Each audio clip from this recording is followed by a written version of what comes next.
Hello दोस्तों, कैसे हैं आप सब। राम जी की पाठशाला में आपका बहुत बहुत स्वागत है। उम्मीद करता हूं आप सब अच्छे होंगे और आपकी तैयारी बहुत ही बढ़िया ढंग से चल रही होगी। आप तमाम परीक्षाओं की इस समय तैयारी कर रहे हैं, चाहे वह रेलवे ग्रुप डी हो, एनटीपीसी हो या किसी भी स्टेट से संबंधित आप अपनी तैयारी कर रहे होंगे। हर स्टेट में कहीं ना कहीं कुछ ना कुछ भर्तियाँ निकल ही रही हैं। पर इस समय में एक ऐसी बात उठकर सामने आ रही है जो बहुत सारे बच्चों का एक सपना होता है कि मैं रेलवे पुलिस में कांस्टेबल बनूं, रेलवे पुलिस में एसआई बनूं। बहुत सारे लोगों की इच्छा होती है।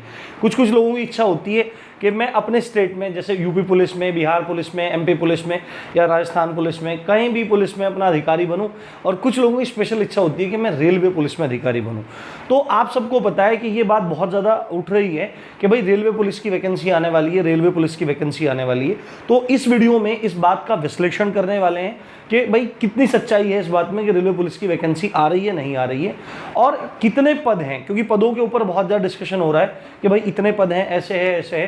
तो उन सब के बारे में डिस्कशन करेंगे। साथ में क्या क्या जॉब, इस जॉब को पाने की क्या क्या योग्यताएं हैं, क्या क्या अर्हताएं हैं, उनके बारे में डिस्कशन करेंगे। बट यदि आप चैनल पर पहली बार आए हैं तो आपको पता है आपको क्या करना है, क्योंकि बिल्कुल सही, ऑथेंटिक और सच्ची अपडेट आपको राम जी की पाठशाला में मिलेगी। साथ में आपको जीएस का बहुत अच्छा कंटेंट राम जी की पाठशाला पर समय समय पर मिलता रहता है। अपडेट्स मिलती रहेंगी और फ्री ऑफ कॉस्ट है। आप यहाँ से तैयारी करेंगे तो निश्चित आपका सिलेक्शन होगा।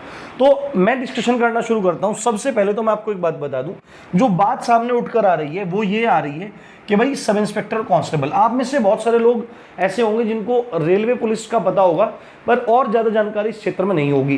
कुछ नए बच्चे होंगे जो भी 18 साल की एज कंप्लीट ही किए हैं या 20 ईयर्स की एज कंप्लीट किए हैं और उनको ज़्यादा जानकारी नहीं है। बहुत सारे ग्रामीण क्षेत्रों में, बहुत सारे क्षेत्रों में आज भी अवेयरनेस की कमी है। तो उस अवेयरनेस की कमी को मैं अभी दूर किए देता हूँ।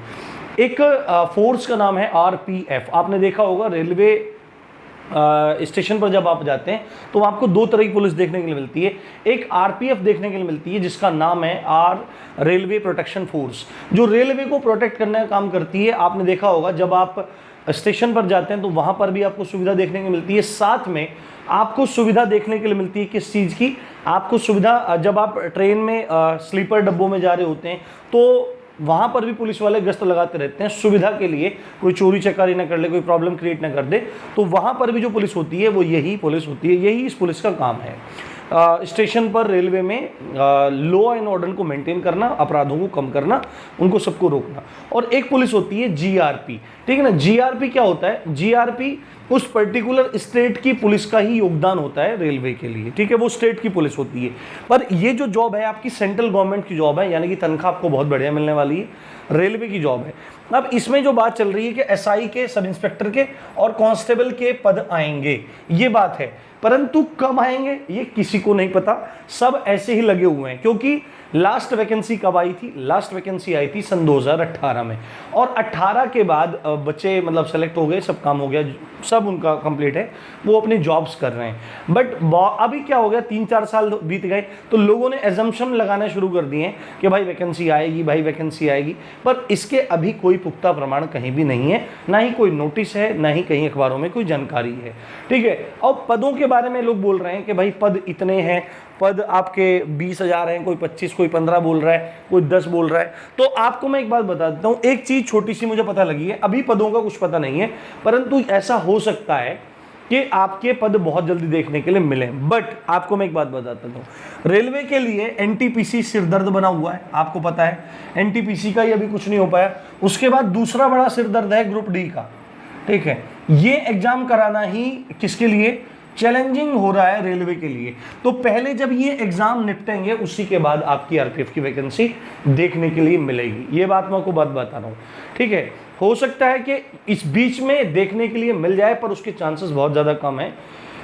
देखते हैं अभी अब बाकी क्या होता है, परंतु अभी कोई भी अपडेट इस तरह की नहीं है। दूसरी बात है, अब मैं थोड़ा थोड़ा क्राइटेरियाज का बता देता हूँ। कुछ लोग कह रहे हैं, जो भाई कुल पदों की चर्चा जो कर रहे हैं वो 10,000 पदों की चर्चा कर रहे हैं कि भाई 10,000 प्लस पद आएंगे।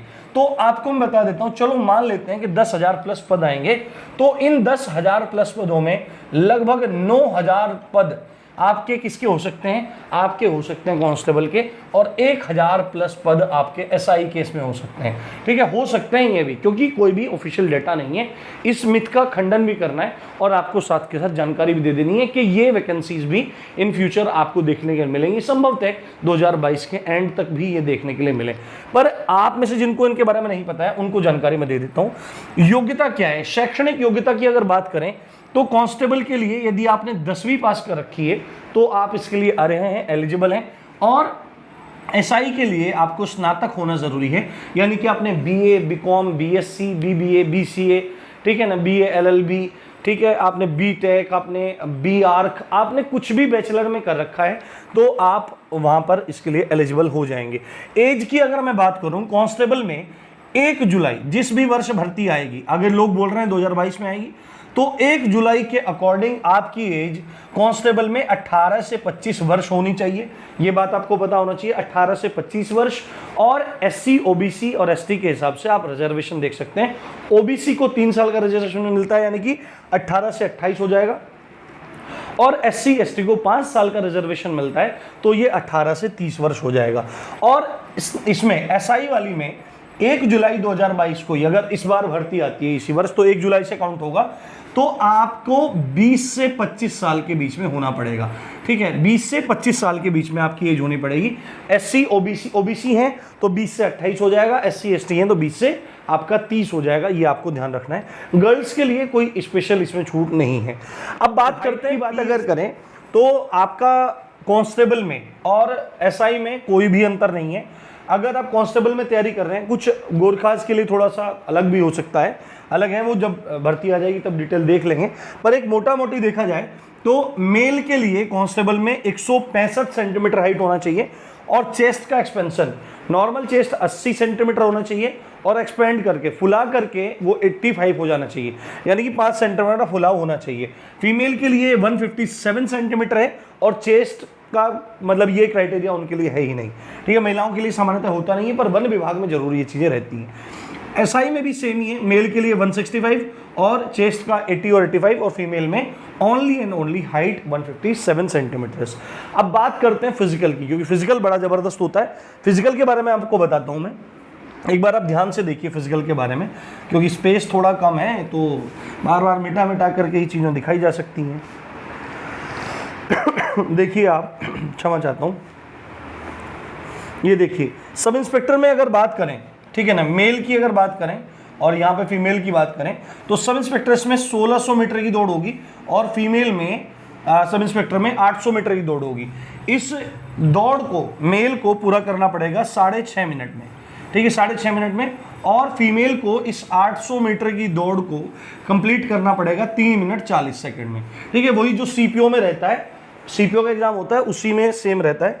और इसके बाद ठीक है, आपका जो लॉन्ग जंप होगा, लॉन्ग जंप जो है वो मेल के लिए है 12 फीट, ठीक है, सेम वही है बिल्कुल, और फीमेल के लिए है इसमें आपका 9 फीट, ठीक है, 9 फीट। हाई जंप जो है वही बिल्कुल 4 फीट के आसपास है, 3 फुट 9 इंच, और महिलाओं के लिए 3 फीट। ये पूरा का पूरा प्रोसीजर है किसका, आपका एसआई का, बिल्कुल सीपीओ वाला सेम। ठीक है, कोई बहुत भारी नहीं है, आराम से सब चीज़ें हो जाएंगी। ठीक है, और अगर कांस्टेबल का देखें तो वही है 1600 और 800, मेल फीमेल के लिए, ये फीमेल के लिए, ये मेल के लिए। तो यहाँ पे बड़ा खेल है, कांस्टेबल में 1600 पूरी करनी होगी 5.25 मिनट में, 5.25 मिनट में आपको पूरी करनी होगी, और फीमेल को पूरी करनी होगी ये 800 मीटर की दौड़ 3:40 में, यानी कि उनके लिए सेम ही है, उधर जो फीमेल वाला है वो सेम ही है, मतलब कांस्टेबल के लिए और एसआई के लिए, महिलाओं के लिए सेम ही है, कोई अंतर नहीं है। 9 फीट लॉन्ग जंप है और 3 फीट हाई जंप है, जबकि इसमें अगर लॉन्ग जंप की बात करें कांस्टेबल में तो ये 14 फीट है, और हाई जंप इसमें आपका 4 फीट है। ठीक है, ये आपको ध्यान रखना है। तो ये पूरा का पूरा क्राइटेरिया है, आपको उसमें ध्यान रखना है। आगे आप चाहोगे तो इसके सिलेबस पे एक डिटेल वीडियो मैं आपको दे दूंगा। बाकी वही आता है, सब मैथ्स आता है, रीजनिंग और जीएस, इसके अलावा कुछ नहीं आता। आसानी से ये जॉब ली जा सकती है यदि आप चाहें तो। ठीक है, अभी आपके पास पर्याप्त समय है, आप अच्छे तैयारी कीजिए, कोई अलग से स्पेशल तैयारी करने की जरूरत नहीं है, बस रनिंग करते रहिए। तो इसी अच्छी बात के साथ आप देख रहे थे राम जी की पाठशाला। मैं हूँ राम भारद्वाज। जय हिंद, जय भारत।